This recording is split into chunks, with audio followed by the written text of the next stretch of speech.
Okay, welcome everyone, dear students, colleagues, and guests. Apologies for the delay.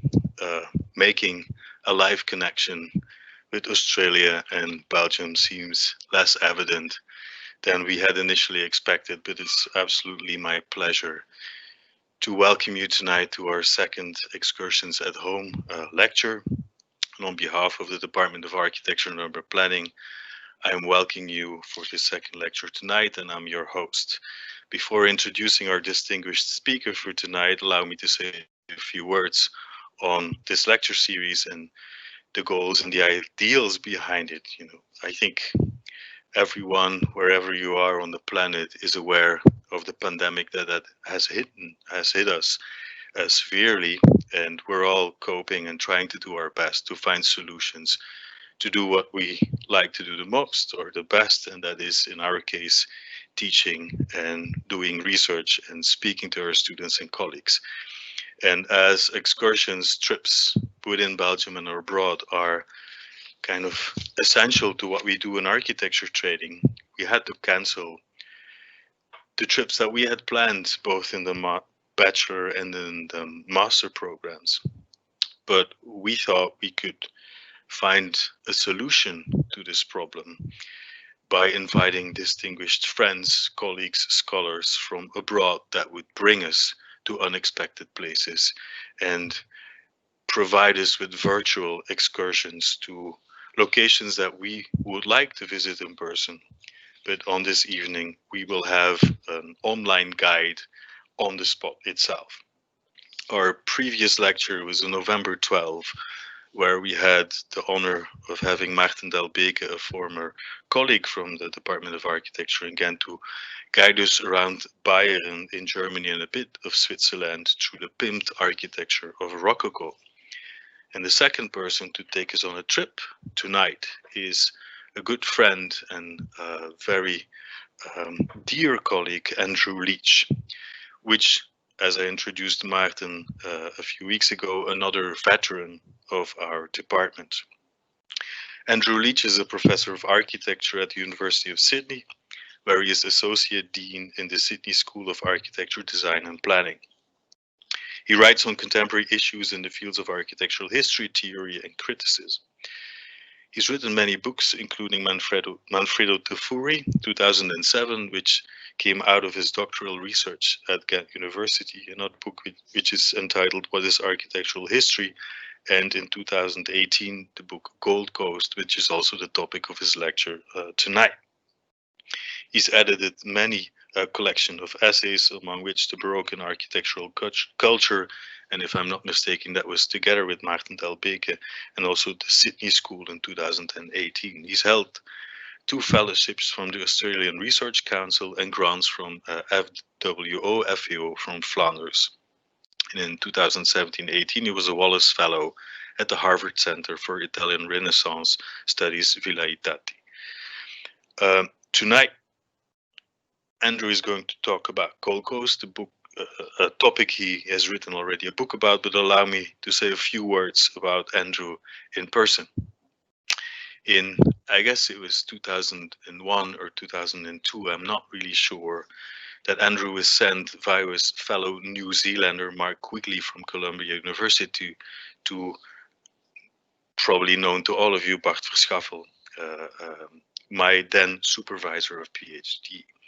And Bart said to me, I have this person from New Zealand. He's a wonderful guy. Why don't you meet him and have a drink with him? And so we did. It's a memorable night I will never forget with Andrew at the Vooruit, and it was the start of a long and enduring collegial and very friendly relationship we have had until today.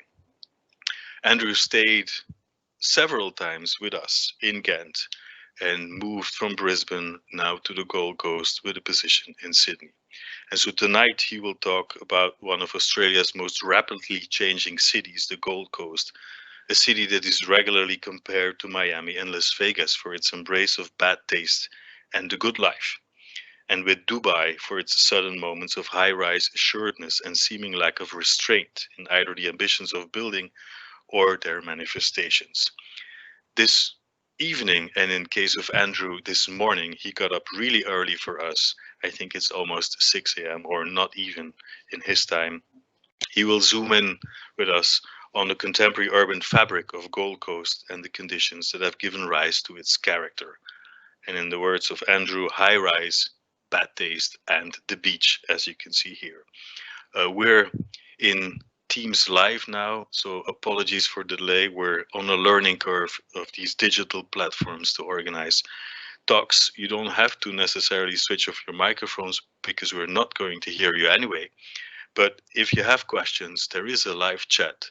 And as in the previous lecture, I invite you after the talk of Andrew to write your questions in the chat, which I will collect, then publish and redirect to Andrew as a question so he can answer them.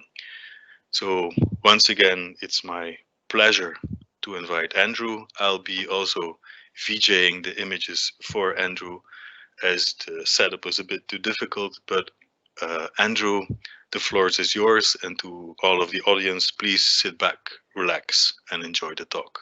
Please, Andrew. Thank you, Walter, and good evening to everybody, and thank you for inviting me to speak with you this evening into the series. I can only apologize for the technical difficulties we encountered, but in my defense, I've never been able to do anything very well before 5 a.m. and this is, it's just gone 5:26, so a little forbearance I appreciate. I thought I would take up the challenge of this lecture series quite literally and talk to you in your armchairs or whatever form of comfort you've taken from the middle of a project. In this case, a mid-sized Australian city at the edge of the sea, which you can see here on your screens. And so if it wasn't currently raining, what you would be able to hear behind me is the pounding of the Pacific Ocean, the screams of the people about to jump into it. When I first got down here at about 4:30, there were indeed people in the water, so it's not a fiction, or at least I'm asking you to believe that it's not a fiction. And what you would normally be able to see behind me, but what you can see on the screen, is the core of this largely 20th century city, named after a pub that used to sit in the middle of all of this high-rise business. The pub being called the Surfers Paradise Hotel, Surfers Paradise being the center of the city of Gold Coast. My plan today is to talk to you about the city and the kinds of things that preoccupy me in it. And I should start by saying that I don't think that it's something necessarily to privilege. As a city, as a setting for architectural practice, as a product of architectural practice, it's not always easy to look at. But what happened here to result in something with this specific form, organization, and economic basis is interesting, I think, and I'll spend some time telling you about that. My basic move will be to spend most of my time setting up an image, and then as time becomes short, to start pulling away at its edges and to make them fray. Those of you who have encountered my book, Gold Coast, will see that I'm sticking fairly closely to the text of the first chapter, but I've thrown really a good number of images at this, and even if you're familiar with that text, although I can't imagine that that's the case, there'll be something fresh in it for you. Now, those of you who've known me a little while might find this a curious choice of subject matter. I usually get most excitable when I'm looking under the hood to see how history works in architectural culture, to see what historians do there, how they do it, what effects that has. But I found myself about a decade back helping to set up a new architecture school where there had been none before, and teaching students history of architecture in a city for which there was a scant account of that city, or perhaps better than to use city territory, the implications of which I think are obvious to you already from this first image. It had changed significantly over time, and it had undergone a really rapid phase of vertical growth from the end of the 1960s onwards. Just as an indication of the scale of this growth, it's not always that easy to tell from an image like this. This is an image by John Gollings, a Melbourne-based photographer. But the kind of bluish tall building with the spiky bit on the left-hand side of the screen, which if I was in control of the mouse, I would show you directly, That's the tallest building in the Southern Hemisphere. Even now, it's ranked something like 5th or 6th in the world currently. No, if you go back a little, Walter, I'll make it clear when I need to invoke the teaching assistant function. Yeah, I don't know how this goes now. Sorry. Okay, we'll just roll with it. Yeah, okay. Let's hope that doesn't move much further on. Where are we? There'd certainly been no account of the ideas in play in the city's advent and growth, except as an expression of demographic and economic change. So any discussion of the fabric of the city was about number of units, heights of towers, population, etc. There we go. But there was really no discussion of the values embedded in or expressed in the architecture. And it was assumed to be the case that there was an absence of such values. And even though Australian architectural historians are better and better at accounting for their history, this stuff with which I'm currently surrounded has failed to be captured by it, except through my own determination and the things that I've published over the last few years. So even in the most recent addition to the Reaction Modern Architectures and History series, the title Australia, published by Harry Margalit, there is a mention of one building from the city, a building that hasn't existed. It's been demolished since 1987, which for many of you will not be in your lifetime, I'm afraid. So it is admittedly, as Walter said in the introduction, a city fairly famous for being the Australian home of bad taste, which for some of you might be saying something. Its architecture is likewise a cipher of developer-driven building, free for most of its history from contextual or design controls, and hence a kind of pure expression of how money works in the local building industry. At some point, I decided to try to understand this better, to locate the work done by and in the name of architecture for a city that would seem to resist the work that architecture claims to do.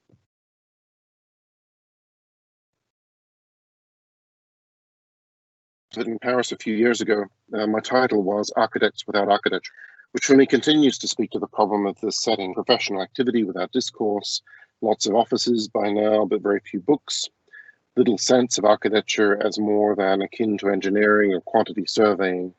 There's a job to be done by the architect, but it's alongside other jobs to be done by other professionals. So for me, the question is, what is architecture here that it has a history? How do we need to write that history? How far does that history go? How can we deal with the surface while also dealing with that sits below the surface? In announcing the shortlist of an international competition to design a new cultural centre here, and this is going back about 5 or 6 years, the results being in the end predictably disappointing. Well, for me, predictably. The mayor made an off-the-cuff remark that for me says it all, and I've captured it as an epigraph in the book itself. He said, "When we say arts and culture, we mean business." And I knew what he meant, but I also knew what he meant. And this complication of economics and culture in the city is something particularly interesting. Now, despite all of this, I've developed something of an immunity to it. And I live here happily enough, commuting down to Sydney when I can, obviously not this year, for my work. And I continue to scratch at the less than obvious problems that the city presents to somebody with my preoccupations. So when I say that I'm most content trying to understand how history works, then this is, for me, one of those workshops in which I pursue that question.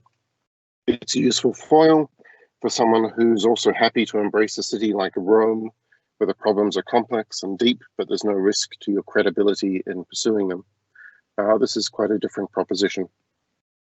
Now, all of this I would have said in front of the camera, standing out really opposite the center of Surfers Paradise, with buildings in the background, swiveling the camera around to make you jealous of the morning sun over the Pacific Ocean, but today is what it is. So that's where I'm, in fact, sitting in the car, still alongside the beach, really engaged in an excursion, but also embracing the contingencies that excursions can sometimes introduce. So let's orientate ourselves. The beach is running north-south, excuse me, with Brisbane about 100 kilometres up beyond the coastline in the top right-hand corner of the screen. Sydney would be 1,000 kilometres away, 1,000 kilometres away, down into the bottom left of the screen. And Walter, I wonder if you could advance the slides one more. Yeah, so where your mouse is, that's good. Where your mouse is where we are in Australia. So just north of the border with New South Wales, in the southeast corner of Queensland, which is a pretty big territory. So this is where most of the population of the state is concentrated. We have, I don't know, 5 or 6 million people in the state, and 2/3 of them are in this little corner here. The Gold Coast being one of four conurbations. Can I have the next screen, please, Walter? I'll come up with a shorthand for this that doesn't sound too aggressive. I apologize if it does in the first 1 or 2 instances. Okay, so the Australian architect and critic Robin Boyd captured an enduring image of Queensland's Gold Coast in the portrayal he offers in his 1960 polemic, The Australian Ugliness, of its most urbanized moment, then as now Surfers Paradise, where I currently sit. An oceanside hub of apartments, hotels, restaurants, and bars. Next one, please. Surfers is the Gold Coast's centre by proxy. Its most visible concentration along a long ocean edge. Next. That runs from the southern end of Moreton Bay, yes, to the border towns of Coolangatta and Tweed Heads. So it's a little map on the inset to this issue of architecture in Australia, shows the kind of extent of it. So it's a series of villages. This is from 1959. It's thoroughly coloured in by now, but a series of nodes from which spreads largely suburban development. Next, please. For Boyd, writing at the end of the 1950s, Surfers Paradise embodied an over-exuberant case of the troubling tendency among Australian cities towards what he called featureism, where, as he put it, building disappears beneath the combined burden of 1,000 ornamental alphabets, coloured drawings, and cutouts. It's the kind of criticism that Venturian Scott Brown would level at Las Vegas over a decade later, just without the upside. Next, please.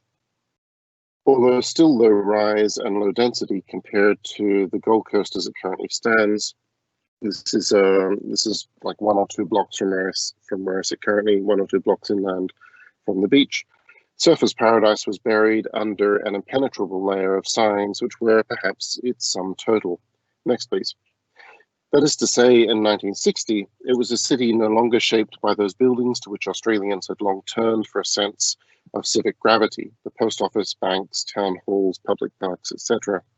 So much as a city picked out in pink and orange lights, advertising bars, eateries, and motels. Next, please. Writing at the same moment as Boyd, the editors of the journal Architecture in Australia, the official mouthpiece of what was then the Royal Australian Institute of Architects, reflected on what they called, next please, the wild jungle of indecorum that would greet those seeking respite from the cool southern cities of Sydney and Melbourne. And in this journal, whenever they use the word Melbourne, that's a kind of code for culture. Next, please. For a holiday, wrote the editors, the respectable family from the south is happy to leave a drab and cold orderliness behind. For a holiday, the visiting businessman is eager to explore the tight alleys and dim restaurants. For a holiday, mothers are pleased to loosen the carefully built and maintained family ties, and children seize the opportunity of casting tighter controls off.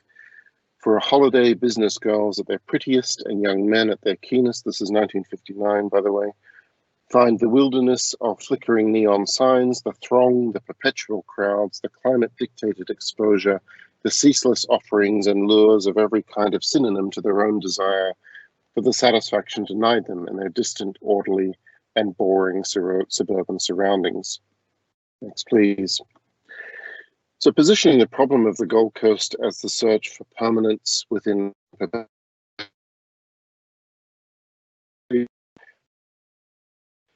for that no one would want to live with it. Next, please. The idiosyncrasies of featureisms. Well, maybe I need to go one further, Walter. Yeah. In the idiosyncrasies of featureism's most extreme Australian cases, Boyd found symptoms of widespread tendencies towards the brash and the vulgar in Australian architecture as a mirror of Australian society. This is a motel from 1946 called the Tarzana, named after a motel in Los Angeles. The deliberate embrace of an American townscape that began, he wrote, and could I have the next please, in the fashionable centres of Sydney, Surfers, and St Kilda Road, each pictured respectively here, covered in signs, now oozes out flatly, evenly to the farthest places where Australians live, writes Boyd. That is, starting in the three most recognisable entertainment districts in, not in the three biggest cities, but in the three places that one might go to get oneself into trouble, and seeping outwards to the suburbs, to Tasmania, to Western Australia, to the farthest places where Australians live. May I have the next, please? This is the cultural phenomenon that Boyd calls austerica, not a land of asceticism, but of visual and material overabundance. An idyllic Australia, kind of, rendered crassly American, kind of. Boyd's account of the Gold Coast, and of Surfers Paradise especially, is humorous and penetrating, like much of his writing. Next, please, Walter. He knew the city well. Before it had even been declared a city, and it settled on the terms of his judgment in the pages of The Age, Melbourne's newspaper of record, over the second half of the 1950s, as the Gold Coast experimented with the directions of its.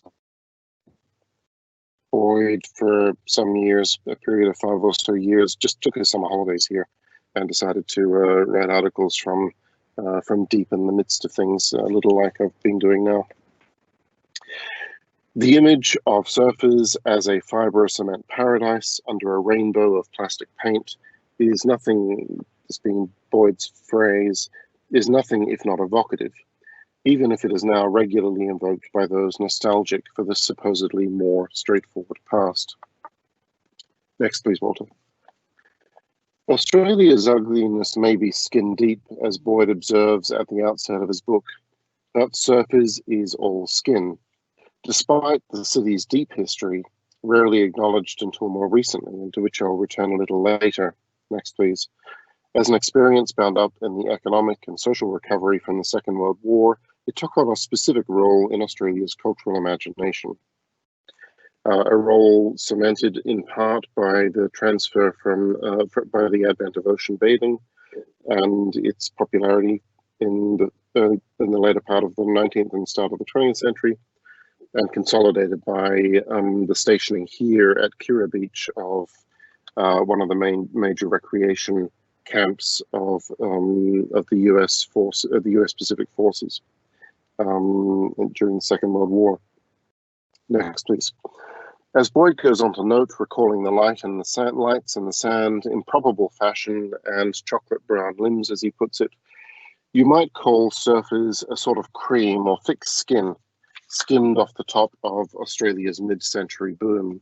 It is rowdy, good-natured, flamboyant, crime-free, healthy, and frankly and happily austerican. I mean, this caricature doesn't survive. I think it remains rowdy and flamboyant, but it's famously not crime-free. And anyway, things change over time. Next one, please, Walt. Indeed, much has changed in the 60 years since Boyd first sketched this portrait of Surfers Paradise, which had just a few years earlier been a town innocuously named as South Coast, located, as I said earlier, less than 100 kilometers from the state capital of Brisbane. Next, please. Its population, for one thing, has grown exponentially. eclipsing the pace thought extraordinary by those who'd seen the numbers increase from 6,000 residents in 1933 to more than 30,000 in 1961, not even 30 years later. Now home to close to 750,000 people, the city has moved from being an outlier, the city has moved from being an outlier among Australian cities to figuring as the most populous city beyond the state capitals, more populous even than some of those, as well as the national capital. What I'm showing you here is it's one of the first of a handful of these pairings that that I've included throughout the slide deck. This is a rephotography project by the Melbourne-based photographer John Gollings. His views from January of 1974 on the left-hand side, and the same view with the same camera and lens 40 years later in 2013. It's a major rephotography project that he undertook in the wake of the 2010 Biennale in Venice, where he presented some of this work in its earliest phase. But it's an indication of the densification, advent, and the shifting character of this settlement to become something really that one can begin to call a city. Next, please, Walter. Evolving road, rail, and air infrastructure has, over time, altered the Gold Coast's relationship with Brisbane to the north and the major cities of Sydney and Melbourne to the south, not to mention its relationships with cities like Kuala Lumpur, Tokyo, Guangzhou, Dubai, and Christchurch, all of which have direct flights into the city, or with those inland mining sites of Western Queensland and the Red Centre that underpinned its most recent property boom. So there's, it's a large airport for the size of the city, with as many people leaving the country as heading to the centre of the country. It's not uncommon for somebody to live in one of these seaside high-rises and to live and to be working several hours flight away, more or less underground, pulling minerals out of the ground and sending them to China. Here I'm showing a road sign that marks the beginning of the Gold Coast City Territory, the boundary to its boundary with its northern neighbour. It was commissioned of Lottie Kay for the Commonwealth Games that were held in 2018. The Commonwealth Games are like, for those who aren't familiar with them, and again, why would you be? It's mini Olympics for the former British Empire. So economically a big deal, but for a city, but it's not a big deal for anything else. May I have the next slide, please, Walter? As an urban form, the city of Gold Coast is today slung between the Pacific coast, pictured here on the right, and its nearby hinterland, which disappears off to the left. Its cross-section offering a slow suburban burn from the west, spiking dramatically. Maybe the drama is less clear in an image like this, but spiking at least as it meets the water. Next, please. The suburbs are populated with unremarkable hip roof off-the-plan houses, occupying mean lots that nonetheless guarantee each abode a lawn and a driveway. Nestled among the snaking street circuits and cul-de-sacs, gated communities and residential retirement complexes replicate the suburbs in miniature. Next, please. The multi-lane motorway that's grown out of successive phases of rerouting and expansion since the 1970s runs a thread through the western expanse of this sprawl, variously flanked by housing developments, theme parks, and light industry as it connects a series of expanding towns and cities. And here I've got simply two map captures that include that combination of three things. Light industry you can recognize by its scale, the suburbs you can recognize by its scale, and theme parks as this kind of weird squiggly lines that usually slides or roller coasters. It's this is the place to come if you want to go to a theme park in Australia. It's the place to come if you want to make a movie in Australia. It's the place to come if you want to wear out your kids in Australia. Next, please. In contrast, all along the coast, houses give way to towers with none so tall as those in Surfers Paradise and Broadbeach. This is a view from a near suburb through to Surfers Paradise with the ocean beyond. Inland, may I have the next slide, please? Navigational software struggles to keep up with the new streets being laid out west of the 19th century agricultural settlement of Nerang, or east of the farmland turned suburbia of Coomera to the city's north. Next, please. Before the advent of the highly layered neoliberal planning environment of the 21st century, this was for a long time a developer's playground. A light regulatory touch ensured that here, as it surfaced paradise, matters such as public space, infrastructure, and indeed good architecture were kept in the background. Next, please. Though the at times frenetic pace of the city's growth, this is surface paradise in around 1940. Though the at times frenetic pace of the city's growth may be representative of the region as a whole, or indeed of the Australian city, the Gold Coast did not follow the typical Australian pattern of extending a 19th century core by plan or circumstance, nor the example set by Canberra of a clear initial figure that was obscured over time. Next, please. The retroactive establishment of a town and then a city coalesced what had been a series of independently established settlements, both along the coast and inland. And indeed, it's worth pointing out, because that I don't do it elsewhere here, that the coast was an afterthought in all of this development. It was the water was the edge of significant pastoral land holdings, the outer edge of significant pastoral land holdings that initiate quite some distance inland, and then became almost not figured at all in the plantation farmlands that developed across the middle to late 19th century. It's not until the 1880s that easy connections are made with south between Brisbane and Southport. But between Southport and Surfers Paradise, the two major towns that you see at the top and further down the map there were separated by a river that was not easily crossed until the late 1920s. It's not until after that bridge is established that much of this development that occurs further south is begins to take off. So these settlements and the coalescence that happened between them of sustained infill along the sea edge, and much of this along the 1970s and 80s. The undeveloped land of the Greater City Territory was turned over to housing or industry according to demand, covering over all of its previous layers as it reached what was, for this city, its natural endpoint. Next, please. It reads as greenfield settlements on what happened to be some of the oldest land holdings, where timber was felled and sent to California, where sheep were farmed and cotton grown, and next slide, please. Where sheep were farmed and cotton grown and dispatched to Great Britain.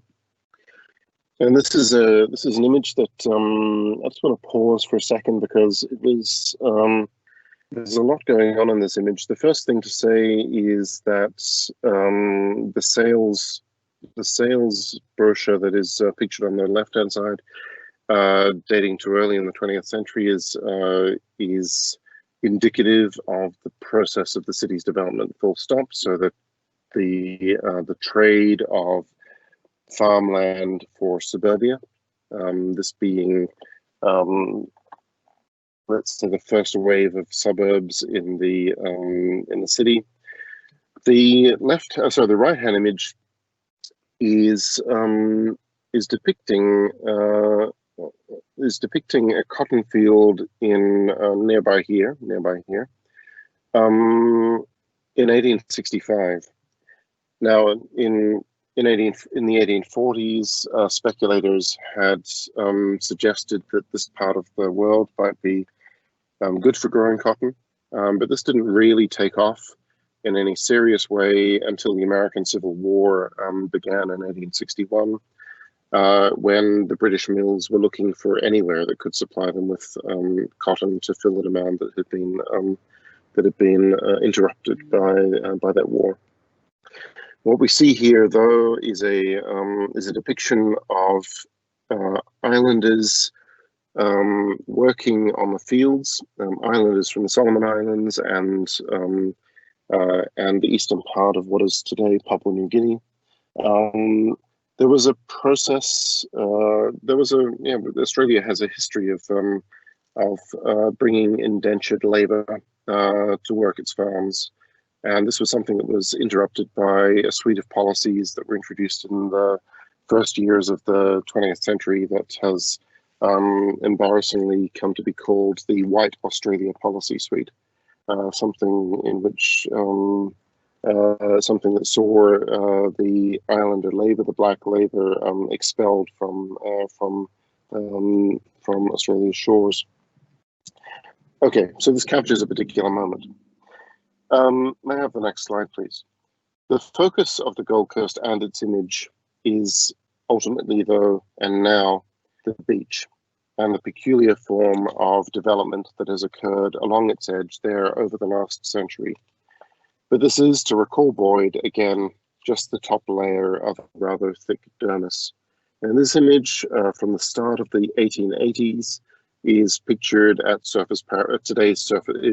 was taken at today's Surfers Paradise. So the same spot of beach that as the image with which I began. I have the next slide, please, Walter. You're doing a fine job, by the way. Well done. At the northern end of the city's coastal edge are a series of settlements, both historical and novel, both relatively speaking, and while very different in character each to the next. The newest of these developments follows something of the economic logic of the Gold Coast's first seaside settlement. Next, please. Named for the British seaside town of Southport, it was, named for the British seaside town close to where my father was born, as it happens. Southport was, for example, first surveyed in 1874 and served initially as a setting for transporting goods from inland farms and forests to commercial ports to the north and south, and for accommodating, from the 1880s, the relatively new demand for recreational sea bathing. But really right up to 1888, 1889, it was where timber was placed onto barges and sent to the ports for export. Next, please.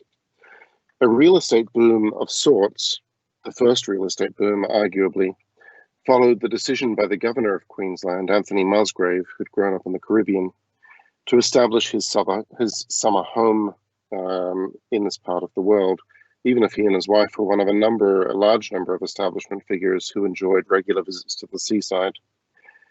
Many of the oldest Southport properties, and on the right-hand side I'm showing, it's not a clear image, but it's nonetheless an image of Musgrave's house, which is now part of a boys' school called the Southport School. Many of the oldest Southport properties either replicated aspects of the Musgrave residence elsewhere in Southport or sought prosperity through proximity. And so Southport grew quickly over the course of the 1890s. Casting forward, next slide please. The city earned its charter in 1959, and I'm told, though I've not done the work to confirm this, that it's the first Australian city to receive its charter in the absence of a cathedral. Conventionally, one thing goes with the other. In conventional terms, its architectural stripes, or at least its modernist architectural stripes, had been earned by the realization of a series of respectable buildings and developments, all offering evidence of its thriving tourist industry and its role as a seaside retreat from nearby Brisbane. On one side, I'm showing you a house by Hayes and Scott, the weekend home of a businesswoman who lived in Brisbane. On the right-hand side, I'm showing you what is a curious phenomenon here on the Gold Coast, but a house built for raffle for charity. In this case, on a newly developed island called Chevron Island, formerly Goat Island. May I have the next slide, please? We're going to be going in quick succession here, so keep your finger on the button, Walter. In the 1950s, Alfred Grant, a farmer, returned from his travels to Florida with dreams of extensive canal estates that were planned out and implemented with the expertise of the architect and planner Carl Langer. hence Rio Vista and Miami Keys, pictured here speculatively in 1957, photographed here under development in the end of 1958. Next, please. This was translated into a city image by entrepreneur and later mayor Bruce Small, whose Paradise City project, Guns N' Roses, we'll let you play that one out yourself, again planned by Karl Langer, encapsulated the dream of an Australian good life much more explicitly. Next, please. The Langer-designed luxury Lennon's Hotel in Broadbeach was likewise opened for Christmas in 1955, but would, in 1987, experience the sting of obsolescence after enduring a long decline. Next, please. The 10-story Kinkable, the tallest building in 1959 on the Gold Coast, was built right in the centre on the site of the Flamingo nightclub, to the design of the Brisbane practice of Lund, Hutton and Newell, as the new city's, brand new city's, newly minted city's first high-rise hotel, quickly acquired by a Melbourne-based developer named Stanley Corman. Next, please. And the first stage of Corman's ambitious Chevron Hotel, designed by David Bell, was furthermore opened in 1958 as a resort complex hosting facilities well beyond the basics of a room and a restaurant. Next, please.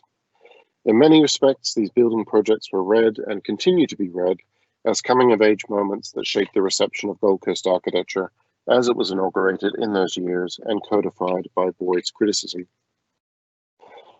A beachside tourism city, unparalleled as it then was within Australia, if not Hawaii or Florida, distinguished for its embrace of kitsch and its ambivalence towards the idea of good architecture.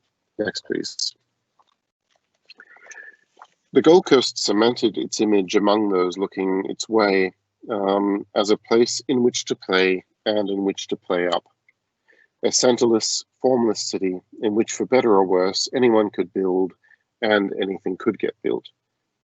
The only the only confirmation you needed from the council was confirmation that a building was sound. There was no requirement for it to look any particular way to secure permissions from its neighbours, right through to the 1980s, the start of the 1990s, in fact. Next, please. In embracing the Gold Coast moniker, again, if we'd been operating under better circumstances, I would have quickly gone back to camera, swiveled around, and pointed to the empty lot where this building, Iluka, once sat. It was demolished to make way for a much taller tower about 2 years back. It's still a hole in the ground. This town's founding fathers had harnessed with the term Gold Coast the power of the images conjured up by a name as the town became a city. And in the last 6 decades, the Gold Coast itself has changed dramatically, partly along lines laid out clearly and early on in its life as a city, and in part in ways that could not have been predicted at the moment in which the Gold Coast became the Gold Coast. Even so, Boyd's descriptions of surfers' paradise remain fixed within a popular characterization that the coast even now openly cultivates for itself. A criticism absorbed and then cultivated by the city and now presented back to anyone who will look. And all along the foreshore on which I'm currently sitting, there are little pavilions, changing rooms, bathrooms, all of which are plastered with images from taken from the 1950s and 1960s, capturing exactly this moment of which Boyd wrote. The beachfront, can I have the next slide, please? The beachfront skyline of 2020 would have been unrecognizable to Boyd. The modest homes that once lined the canals of the Nerang River had been swapped out in patterns that give a quick insight into the long-term performance of the property market across the city. Here is another of these John Golling's image pairings, 2013 on the base, 1974 at the top, exactly the same scene. Not exactly the same scene, exactly the same perspective, shot, framing, etc. And the ocean edge has become a palimpsest as casual shacks have given way to established homes, demolished in turn for 2 or 3 generations of apartment towers of increasing ambition. Excuse me. In many respects, Boyd's concern was for what the city was about to become, given the evidence. The next slide, please. And for how the kind of urbanization experienced by the Gold Coast might foreshadow that of the Australian city in general. A generation later, though, the problem had, for architectural criticism, shifted from one of possibilities and warnings to problems and consequences. After a period of intense tower construction and suburban estate development across the 1960s and 70s, and accompanied by a sustained campaign of advertorials, new home raffles, and other gauche promotions in which house and lifestyle were couched as one of the same thing, the city had settled into the shape and tone that it would maintain for some time, even if the density would increase over that time. Next, please.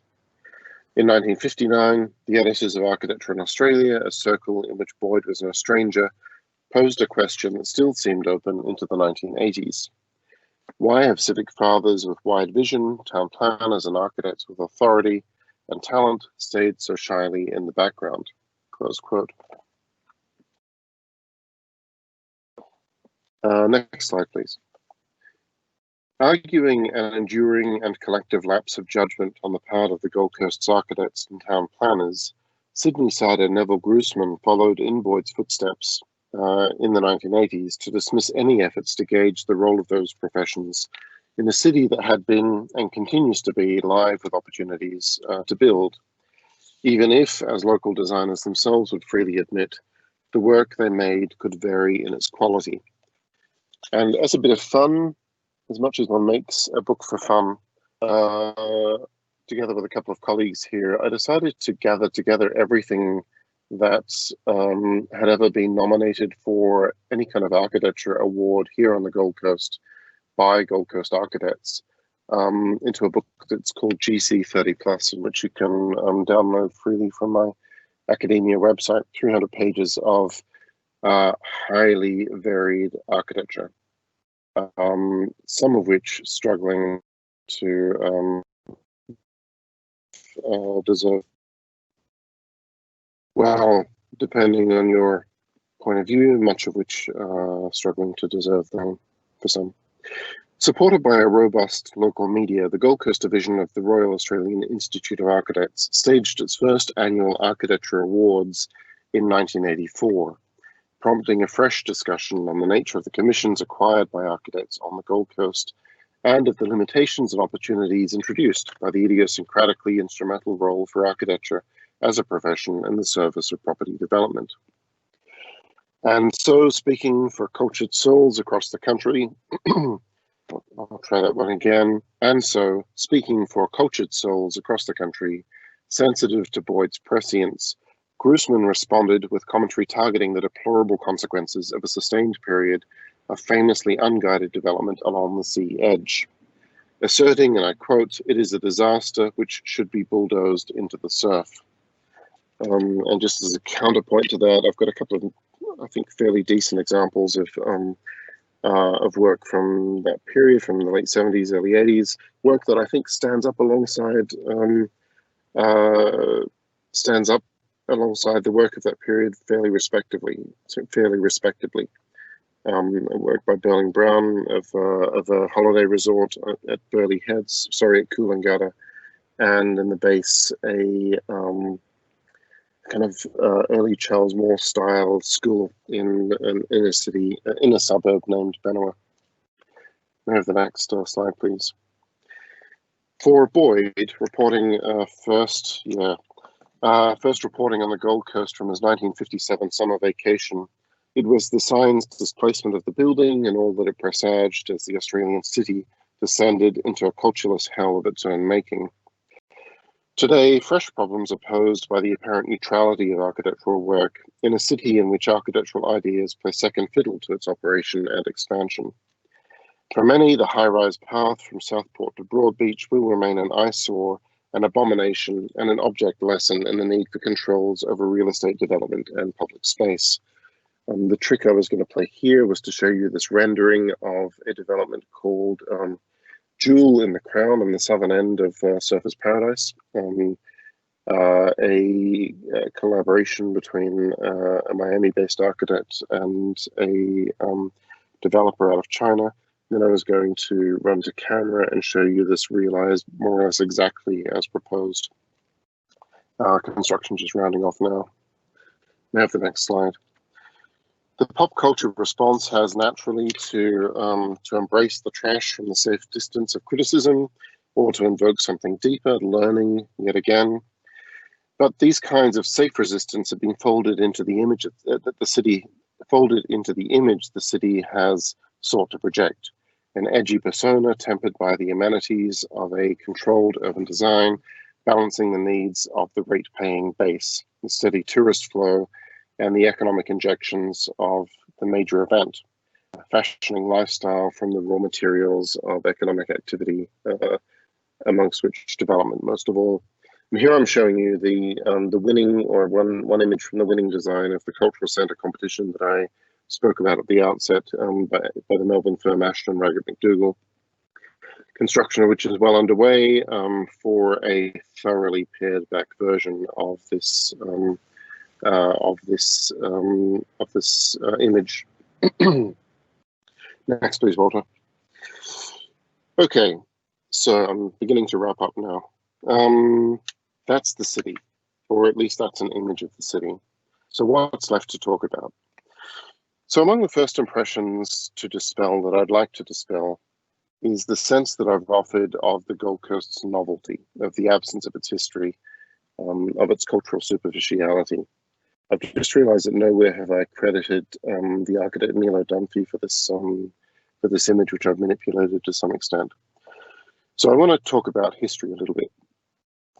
Among the consequences, may I have the next slide, please, Walter? Among the consequences of the developments initiated in the mid-1950s by Alfred Grant in Broadbeach waters, which gave rise to these kinds of, I mean, this is a real view of these canal estates that were built from the end of the 1950s onwards. The consequences were the massive reconfiguration of the waterways to allow for river-based radburn planning to maximize access to the waterfront.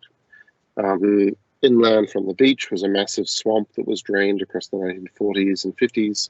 The course of the river was significantly altered, and this highly rational series of canal estate incursions were made across the 1950s and 60s. These houses, many built off standard plans, were in themselves pockets of idealized domestic life, much like Paradise City, which we saw earlier in the lecture. And the houses, both the houses and the lifestyle, were sold and raffled as such. In sourcing good soil for these new gardens, contractors in 1963 unearthed human remains. These originating from the area roughly in line with what is today the cricket pitch of the Merrimack State High School, which is pictured right in the foreground. So you see the running oval of the school in the foreground towards the left.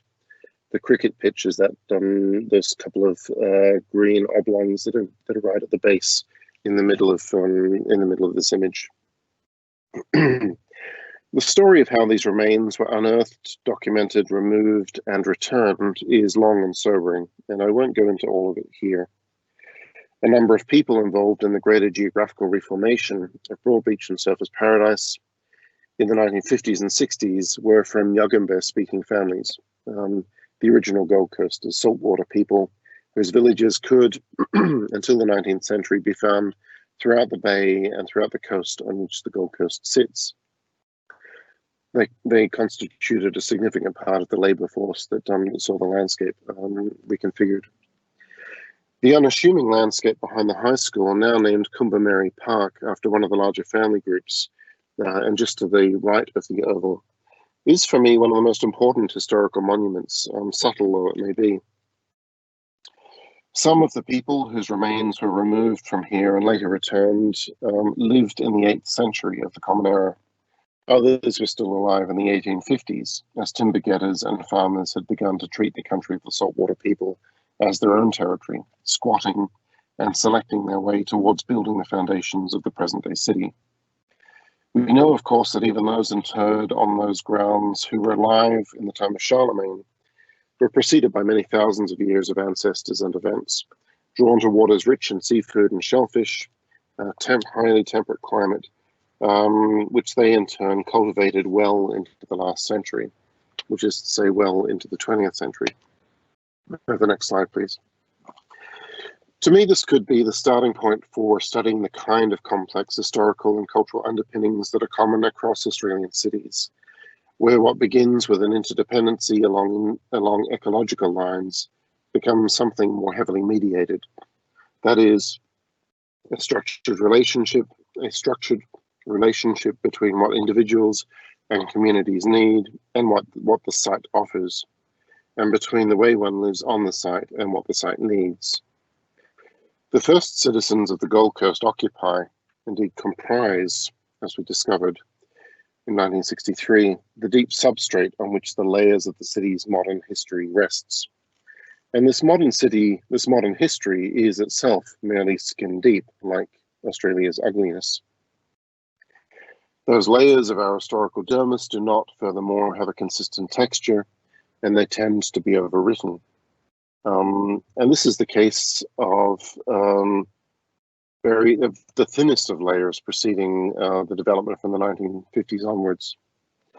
Now, this is not a unique problem for historians of architecture, but it has specificity here in Australia, given the way that the imperial enterprise made its way onto these shores and up its coast from Sydney and Port Macquarie and down from Brisbane. Next slide, please.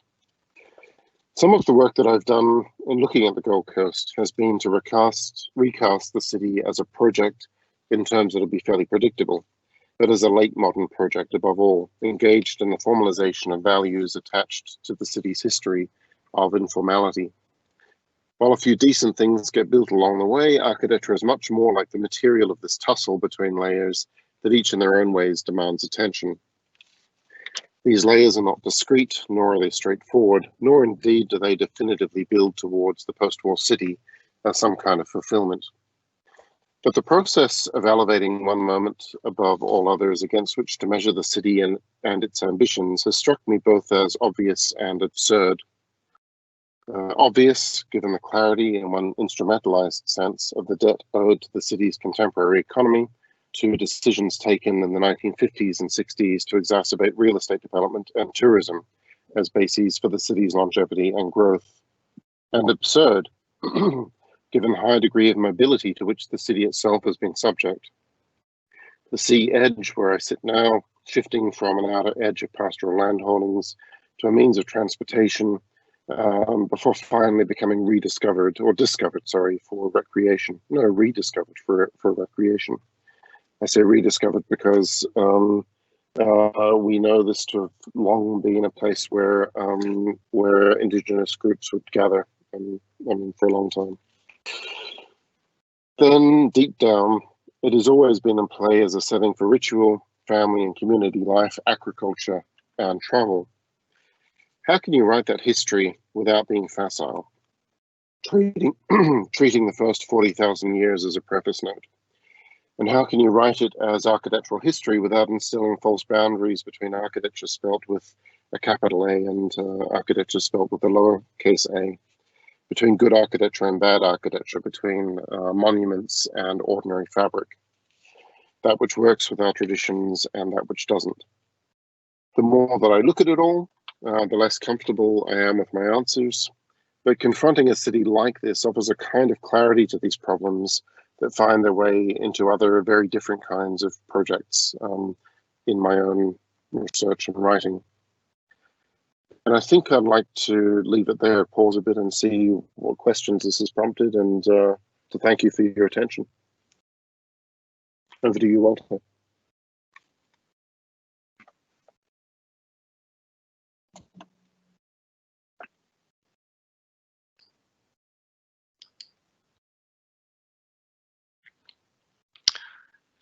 Thank you, Andrew, for I think a thought that is very new to most of the audience. I think very few of us have effectively visited the Gold Coast, and I think the kind of history you offer is, especially towards the end, I think you make a major move towards the end to suddenly project the kind of long history that precedes a city that appeals, I think, to the imagination of most of us. So I think I want to thank you for that. I think I regret that it rains now. I can see it on your roof, and I think finally the audience can see you. I can see your environment, and we were hoping to see you in a swimming suit on the beach. But I think this topped it all. I think this. Thank you for that. I want to open up to questions from the audience, which I'm currently not seeing, but please post your questions in the chat and then I can redirect them to Andrew.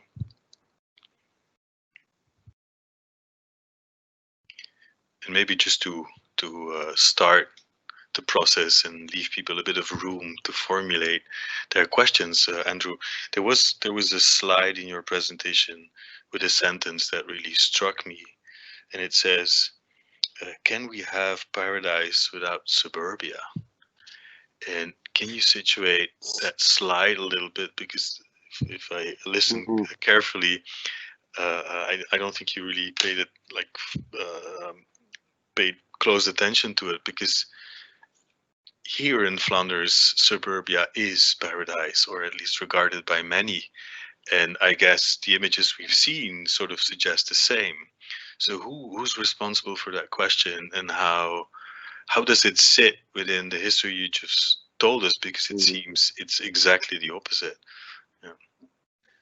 So this is one of these. This is one of the tensions that arises out of the critical reception of the Gold Coast. Now, this the slide that the source of the slide that I showed you is from this issue of Architecture in Australia from 1959, which, to my mind, remains one of the.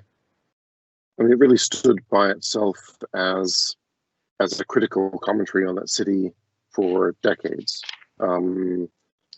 Something that was really trying to penetrate through what was happening to understand its implications for architectural practice, for the nature of cities in Australia, leading into the 1960s. And it was telling that there are 4 editorials that punctuated articles that were dealing with various topics, that were trying to break open themes. And architecture was the 4th of these.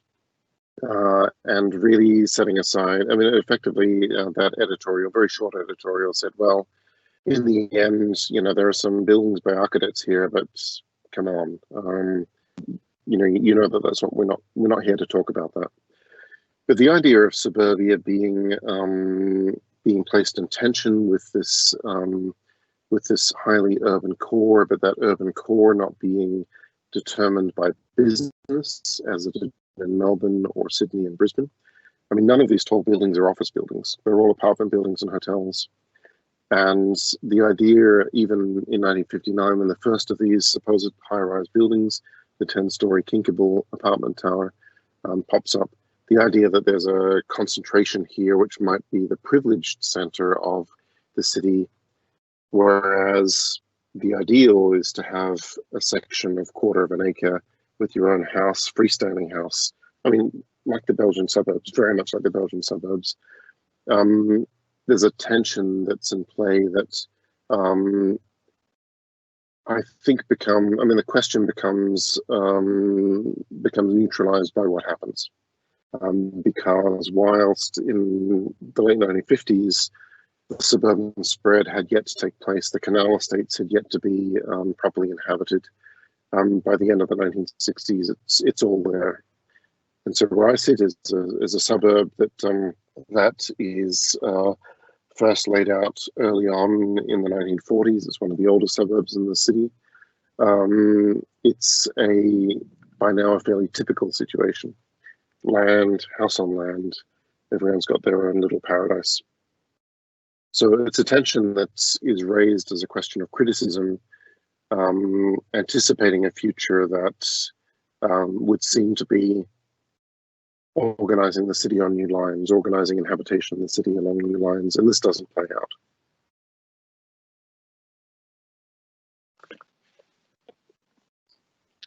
Thank you. I'm waiting for other questions.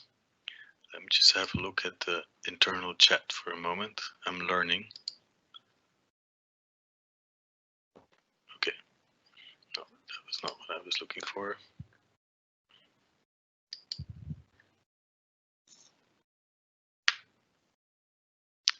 Are there any questions from the people listening in, please? I can keep talking for a little bit just while people chew things over. One of the documents that responds to this issue of 1959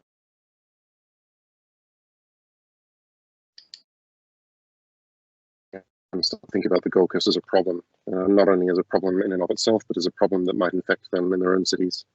One of the responses to this is a citywide heritage and character study that is commissioned and completed across the mid-1990s, published in 1997.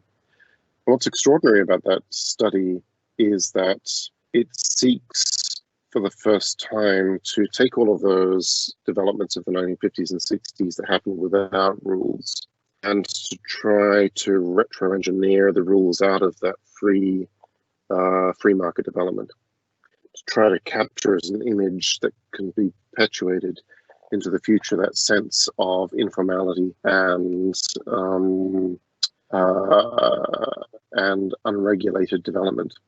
And to my mind, this image has been a highly problematic one for the city because it locks it into testing the city. It locks the city into testing itself against the thinnest of these layers of the city's history, and a highly mediated one at that.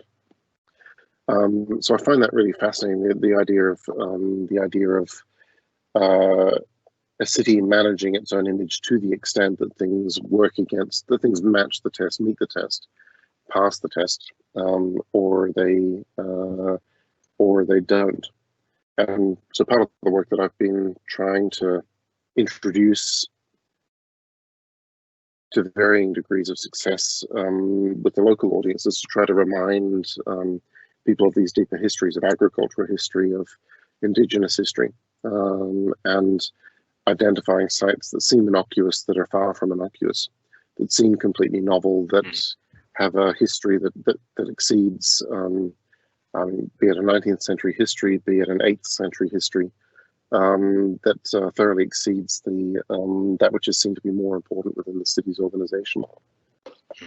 I have a question from Stephanie, and others are arriving or being sent to me via SMS because apparently the chat system is not working as we wanted. But there's one question from Stephanie asking, what about heritage authorities at Gold Coast? Are there any, and what kind of, if there are, what kind of work do they do?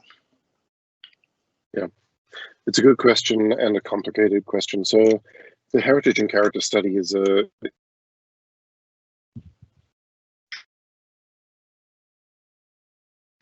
character of different parts of the city. We just lost you for 5-10 seconds. So maybe if you want to start at the very beginning of your answer, if you can. Thanks, Andrew. Yeah. Sorry, everybody.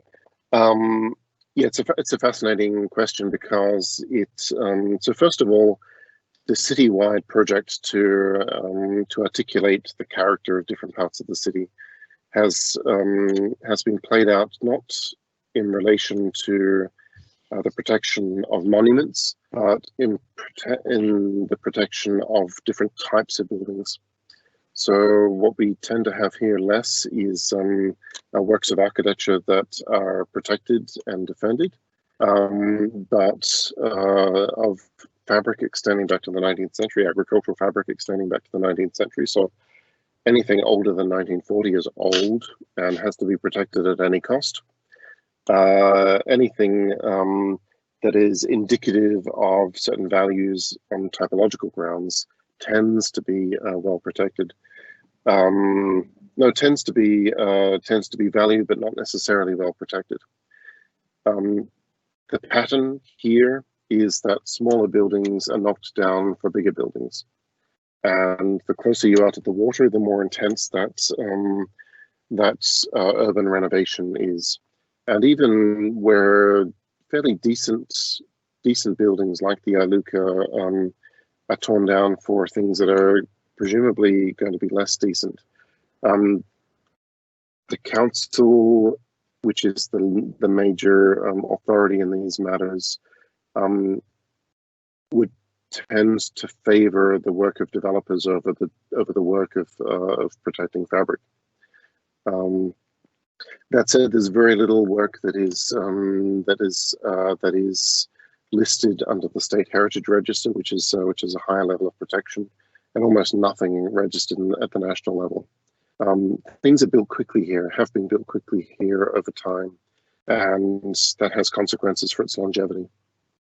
Things are built for immediate needs, and when those needs move away, when a hotel ceases to be fashionable, and people simply don't go there anymore, then there's not a rationale for keeping the building.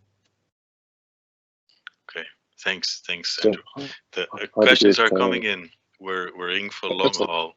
Yeah, there's a question by an anonymous person saying, would you say that the Gold Coast at this moment would function as an autonomous city? As a thought experiment, if you would cut off lines for people to work somewhere else, if you take out tourism, would it survive? So can it stand on its own? Yeah. It's, I mean, as it happens, it's not a thought experiment. So at the beginning of this week, December the 1st, the border to New South Wales was open for the first time in 8 months. And traffic from Sydney, air traffic from Sydney could flow freely. I was driving my daughter to school. There was just local radio playing in the background, and they were celebrating, the DJs were celebrating hearing the first flight arriving in from Melbourne at 8:25 that morning.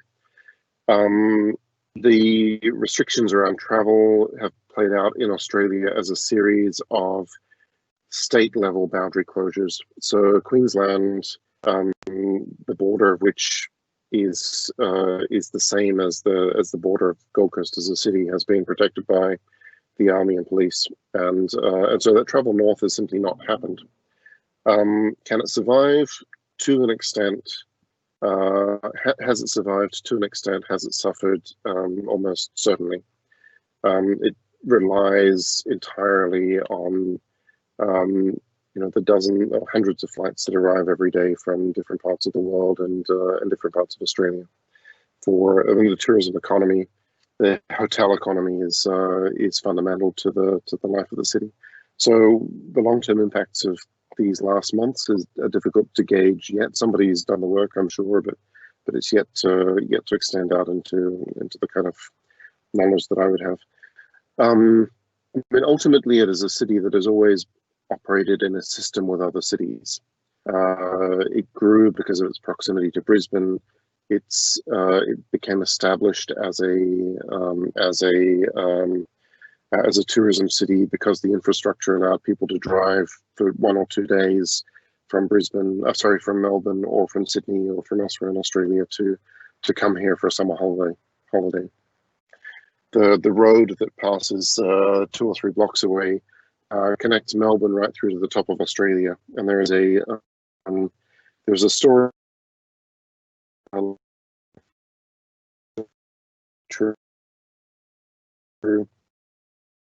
Street, that highway as it used to be, was determined by the clearance required for a tank driving at speed with its cannon raised, because this was also the main deployment line for the protection of the north of Australia, which had been bombed during the Second War.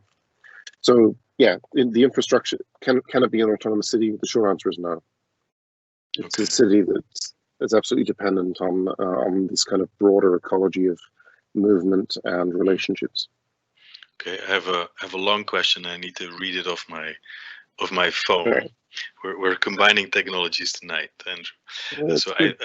It's from Frédéric Razier, one of our colleagues. He says he apologized for missing the start of your expose, in which he says you might have put up this question, but could you elaborate on the subject of hybrid living? Is a term he came across whilst visiting friends around Brisbane, and he was currently confronted with in Belgium. More precisely, the idea not to own a house, but to become a shareholder of the building or a complex, promising that when you would need a smaller or a bigger unit, you could simply grow in the estate along your needs or close ones, assuring your investment in the whole complex or building as a new way of saving investment, quite different than the way how we build and consume space in Belgium. By individual houses moving on to the next typology, and we believe that our personal investment at its particular time and moment is the best to secure to do so. So more precisely, is interested in the way how it shows itself, or have you seen it happening, other than high-rise or ground-bound units, and if it's introducing a new way of seeing the development of the territory as a part of the city. So I think it's a question about new modes of ownership and development and how they can coincide, because the traditional mode of ownership in Belgium is you buy a house, you sell it, and you buy a bigger one. You move basically, and I think he's asking to what extent there is a more intelligent way of swapping probably property. I hope Frédéric is agreeing with how I phrased this question. Thanks for the question, Frédéric.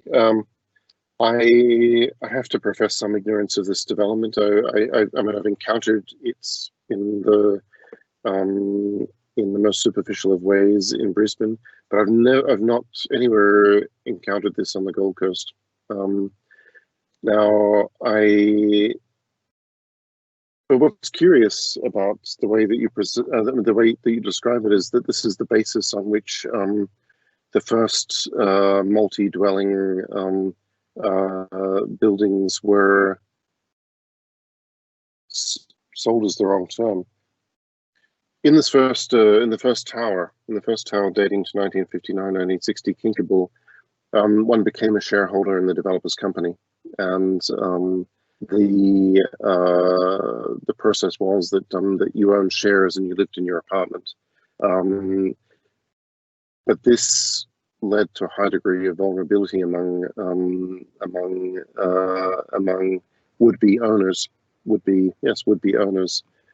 because the developers tended to overextend themselves in new speculations.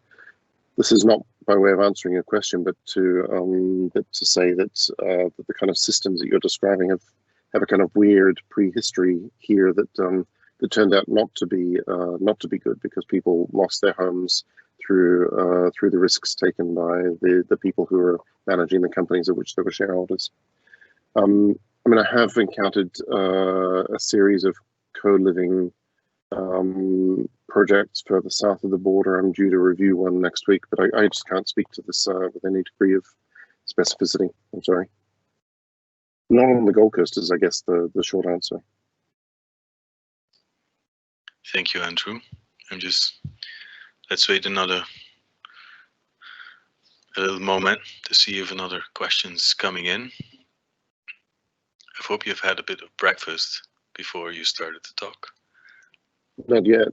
That'll be my next. Solely coffee. just coffee. A big jug of coffee.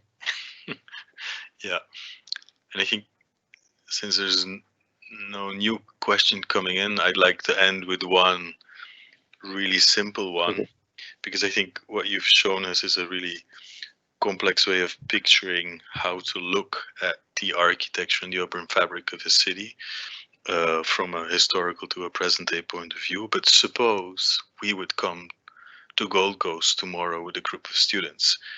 What would be your most favorite building in the current city fabric that you would take us to, and why? But there's another one. Maybe you just wait a little for answering that one. And okay. So I have some time to think about one. There's another one by Stephanie saying, I noticed very little industry in your pictures, and I was especially looking for the building industry, especially because of the high construction and demolishing activity and frequency there. So what's the state or the presence basically of building companies and in Belgian cities you would see cranes all over the place. In the pictures you've shown it's apparently not. Yeah, and that's partly a consequence of let's call it the photographer's editing of his subject across the images that I've sourced. I'm just looking around now. I see a couple of cranes as evidence of building activity, but things have slowed to some extent these days. There are large building companies on the Gold Coast. It's almost a ubiquitous sight to see buildings wrapped in fabric, being facades being swapped out, towers going up. I almost don't notice it any longer. Major works happening really in high density areas.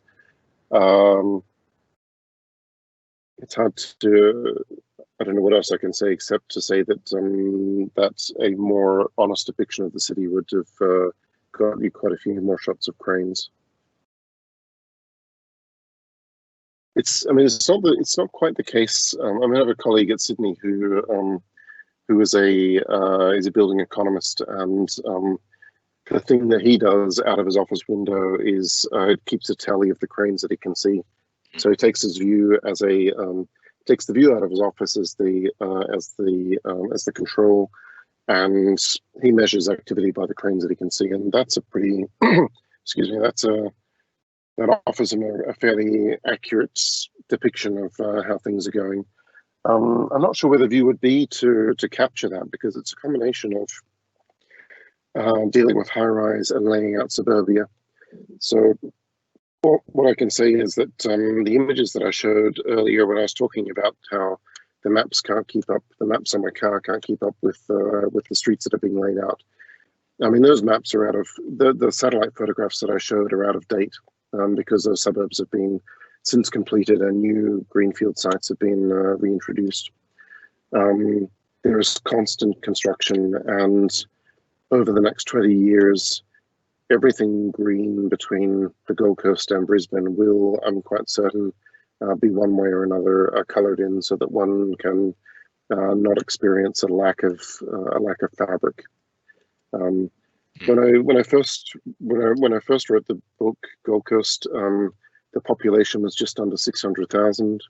3 years after I drafted that chapter, it's just on 700,000, and there's just massive construction to accommodate that level of population growth. Building upon your answer, there's a question from Johan Laga, who says, what about the labor involved in some of the large structures? Apart from who is doing the design, what about the people effectively involved? Or what about the actors from the field of construction? Are they international companies or local ones? And do they bring in labor force from abroad, as is the case in Dubai, for instance? No, it's a much more heavily regulated, unionized situation here. So the labor force would tend to be locals working for local companies or national companies. So to give you a sense of, to connect back to you to your first question, the building I'm sitting right next to, I can't see what you can see, but maybe if I just do this, there's a kind of tall tower. I don't know if that's showing anything. Tall round tower. It's called Focus, and it was completed in 1974, 30-story building, and was by far the tallest building on the coast at the time of its construction. Did we see it in one of your pictures? Is that possible? Yeah, that's right. It got along a circular tall tower. That building was realized by the development company Leach, which by now has become international in its sphere of operations. But in the 1970s was largely Sydney-based. Dick Dusseldorp was the name of the developer. And he had worked together with Harry Seidler and Pierluigi Nervi down in Sydney to develop a project called Australia Square, which I think is one of the finest modernist buildings in Australia. This building is a knockoff of that building down in Sydney. Its engineering logic is much dumber than that which Nervi conceived for the project down in Sydney. Its layout is the layout of the apartments is significantly more suburban than anything you would expect to find with that form. And yet, all of the actors involved in this project were involved in the Sydney project, excepting Seidler as the architect and Nervi as the consulting engineer. And so for me, this is I mean, is it my favorite building? I don't know, I have to keep thinking about that. But I really like some of the ugly stuff, but we don't need to go into that too much. The house built for Kenzo Tange that he never saw. It's really terrible, but it's a kind of funny monument to a moment of extreme tourism out of Japan. But this project here, Focus, for me, is a kind of developer's answer to a work of architecture.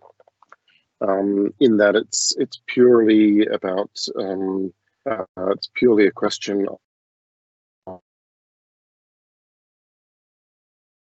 of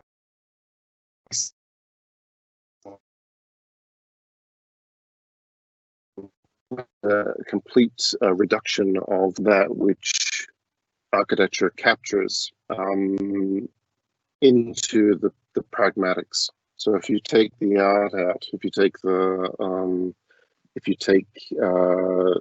concept, if you take all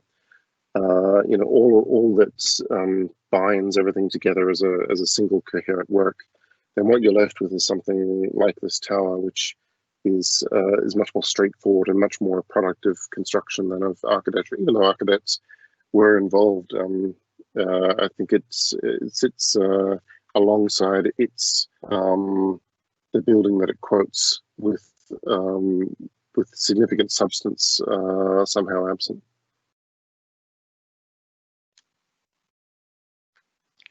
Questions are dropping in. I have a follow-up question by Frederic, just a second, which is again on my.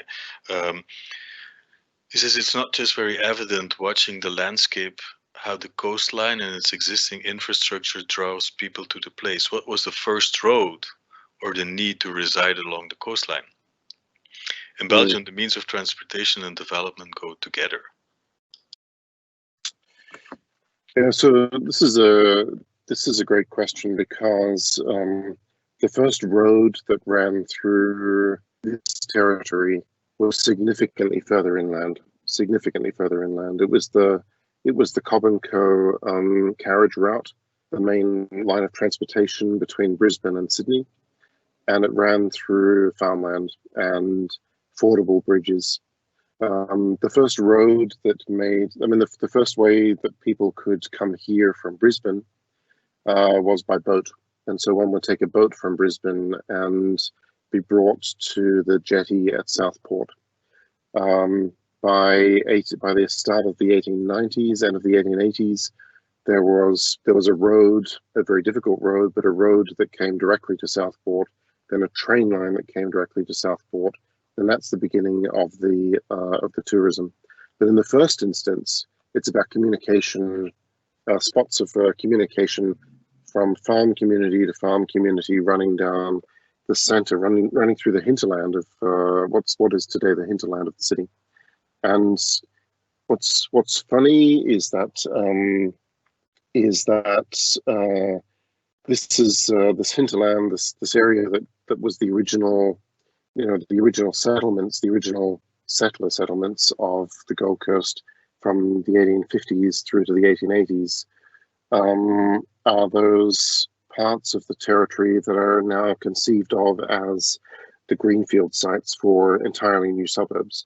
So they're treated a little bit in the imagination here as building on a tabula rasa, and yet they're building on really the older settlement historical fabric of the city, shaped as you say, Frederic, by this infrastructure. Just a practical question, Andrew. How's your battery doing? 23%, so we're doing okay. We're doing okay. Great. I have three more questions. I'm going to change the order of how they came in because I think they as a master of ceremony, I think I have the right to do it. I'd like to take first a question by Wouter van Akker, whom you know also well, who stayed for a while in Brisbane at Griffith University. And he just asked you, to what extent would you now call the Gold Coast a generic city? Does that label apply? Hey Walter, it's good to hear from you. I think that the flattening out that is done by the municipality does force it in that direction. I think that there is a kind of discourse around the specificity and idiosyncrasy of the city, but that discourse is somehow itself generic. So its manifestation is not, but the discourse itself is the kind of identity politics. The kind of question of it.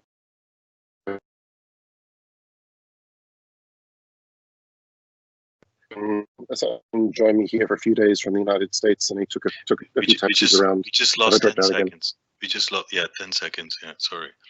Okay, so so I think that the plea by the municipality for specificity is somehow itself generic. I had a friend visit from the United States a few years ago. He took a few taxis around and was talking to taxi drivers about what they thought of the city. And at the end of the day, he said, "What everyone seems to be talking about lifestyle, but all they seem to mean by that is exercise. And what you can't see is that just going past me, like I don't know how many hundreds of people have gone past me while we've been having question time, but people running, riding their bikes, walking dogs. There's a kind of suite of activities that's entirely generic to Australian urban life that just plays out in different ways in different places. Is it a generic city? I think it's generically Australian. The moment that you turn your back on the high rise and look into the suburbs, you couldn't really tell, apart from through the foliage or the sounds of the birds, where you are. And then you really need to know your flora and fauna. I mean, a few nights ago, I had a koala in my backyard. That doesn't happen everywhere. But nonetheless, the kind of house that I have, it's a townhouse by a developer. It's called the Rhinestone. That's the model of the house. Like, these things are everywhere. They're not just in the city. They're in everywhere. So I think that is it a generic city? I mean, as you yourself know, younger Walter, these are Surfers Paradise is highly idiosyncratic, and you see it for one moment and you know where it is. But then you put it up against somewhere like Benidorm or Florida, and it starts to acquire a kind of generic character that is particular to those kinds of cities. So a generic city, in a sense, I think. Okay. There's another question by one of your close colleagues, our lecturer of our previous excursions at home, Maarten Delbeke, who spent some time with you doing historical work in his Surfers Paradise, I think, when you were working on the book The Baroque and Architectural Culture a few years ago, I think about 5 years ago. And he says, after hearing your talk, I wonder whether Gold Coast is a place where architectural history and historiography becomes entirely non-operative, maybe even obsolescent, I don't know, of obsolete. Hey Martin, I mean, I think it's certainly more difficult to argue.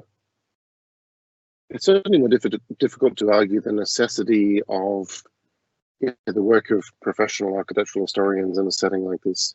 But I think that there is work to be done. Is it more operative? It's become less operative. I mean, there's a moment in which the work of architectural history fed this image of the city against which the city itself is tested. So I think that there has been a moment in the recent past where that operativity has become manifest and become fundamental to the way that the city regards itself. Does the kind of work that I do lend itself to operativity? Absolutely not. in part because I've become suspicious of any kind of moment where that happens, but in part because the things that I look at and try to draw to the surface are also not that obvious. They're there to quietly undermine that big image. There's work that is being done, work that we've started to do in Sydney, trying to understand the moment, the pattern of private property ownership in Australia from the end of the 18th century, the moments in which land that was claimed by the Crown in 1770 was first turned over to private hands, trying to understand where that happened and when, because we don't have an account of that history. And for me, that's a kind of precondition to everything that follows in the architectural history of Australia. Trying to understand the pattern of settlement, the pattern of ownership, the nature of the authority by which people put fences around bits of land, sometimes casual, sometimes illegal, sometimes protected by legal mechanisms. That's something that's very hard to operatize, to instrumentalize, very hard to draw lessons out of that can be manifest in new architecture, for example. But I think that's less of a problem than not doing the work in the first place. Is there any point to is there any point to doing the work that I've been doing? That's what you're asking, isn't it? Very little point apart from my own satisfaction. But maybe, apologies for having a laugh, but I think that was, to me at least, one of the most satisfying answers I could get to that question, basically. That in the end, it's your own interest and urgency that brings you to subjects, I guess. And I think you gave a wonderful example of how that translates into serious scholarly work. And I'd like to end on the last chat message that our head of department, Johan Daga, just sent. He said, "Thank you, Andrew, for taking us to the beach this evening, your morning. Although seeing you sitting in your car, he is tempted to ask you to drive us around a little bit. But we'll keep that for another time when you can actually drive us around and we're able to come down under whenever conditions allow us." So thank you, Andrew, for getting up so early and giving us this wonderful talk. I think this is exactly what we had hoped for in Excursions at Home, is to have someone on the spot share some of his interest and fascination for a site that you happen to live in this case. What rests me to say is that hopefully we can all see you again in 2 weeks when Adrian Forti rather is bringing us to Sicily or guiding us through Sicily and showing us a few works of architecture and a large art installation by Buri that he wants to share with us. So thanks again, Andrew, for being with us tonight. I sincerely hope we'll have a chance to do over that evening long time ago at the Vooruit or at some other place on the planet that we can see each other. Thanks for your efforts and hope to see you soon again. Thanks to everyone for joining us tonight. And oh, I see there's another. Well, Martin says thanks and see you soon. I think that holds for everyone involved. Bye, Andrew. Bye, everyone. Have a nice evening, and you have a nice day. And see you soon. Bye. Thank you, everybody. See you soon. Bye. Bye.